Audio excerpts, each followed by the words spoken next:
the hashtag Stop Ukrainization of Poland suddenly began trending on Polish Twitter. And it comes after an anti-immigration bill was proposed this summer by the Polish far-right political party called Confederation.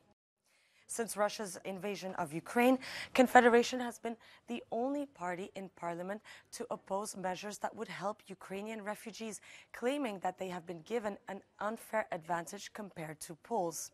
And by August 27th, this hashtag was retweeted nearly 50,000 times. The leader of the Confederation Party even tweeted that this was the most popular hashtag on the Polish internet. However, according to a report by the Atlantic Council's Digital Forensic Research Lab, this campaign was largely inauthentic.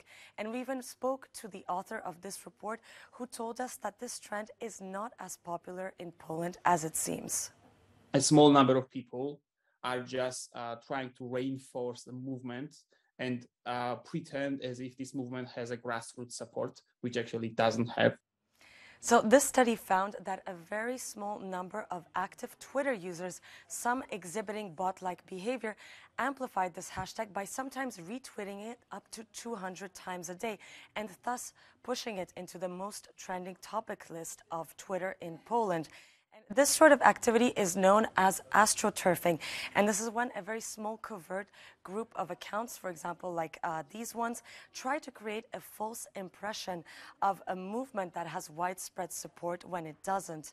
And despite the fact that this hashtag did end up in Polish Twitter's most trending topics for a few days, it was not picked up by a wider audience of real Twitter users, as the author of the report explained to us.